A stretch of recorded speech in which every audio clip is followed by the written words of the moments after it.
দুধ যখনই খাওয়া হয় না, ফ্রিজে দুধ থেকে যায়, তখনই আমি সেটাকে ছানা বানিয়ে দিই। এবার আমার বাড়িতে কি প্রবলেম কে জানে, সে ছানা কেউ খেতেই চায় না, তাই ছানাকে বিভিন্নভাবে করতে হয়। আর এই নিরামিষ ছানার ভর্তাটা যে এতটাই টেস্টি হয়, মানে না খেলে বোঝাই যাবে না। ছানাটা আমি আগের দিন করেই রেখেছিলাম একটু কাজটাকে আগানোর জন্য, তারপরে ওটাকে গ্রেট করে নিয়েছি। তেলের মধ্যে কিচ্ছু ফোড়ন দিইনি, শুধুমাত্র একটু কাসুরি মেথি আর ক্যাপসিকামটা নরম হয়ে গেলে তার মধ্যে দেবো টমেটো, সবই কুচি কুচি করে কাটা। টমেটোটা যতক্ষণে নরম হচ্ছে ততক্ষণে আমি এই মশলাটা তৈরি করে নিয়েছি। এতে রয়েছে টক দই, বেসন, আদা, ধনে জিরে গুঁড়ো আর একটুখানি শুকনো লঙ্কার গুঁড়ো।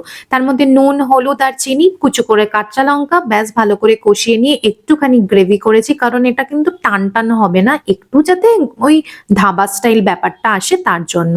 তারপরে পনির দিয়ে নিয়েছি, এটা একটা আলাদা করে ছক দিয়েছি করে কেটে রাখা আদা, আর গ্যাস থেকে নামিয়ে তার মধ্যে দিয়েছি কাসুরি মেথি আর লাল লঙ্কার গুলো, নয়তো জ্বলে যায়। অনেক সময় তাড়াহুড়ার মধ্যে কিন্তু আমি এই স্টেপটা করতে মিস করে দিই, তখন জাস্ট নামানোর আগে একটুখানি বাটার, কাসুরি মেথি আর ধনে পাতা, তাহলেই জমে পুরো ক্ষীর। যে কোনো কিছুর সাথেই ভালো লাগে, আর আজকে জমিয়ে দিয়েছি পুরো পরোটার সাথে, অসাধারণ।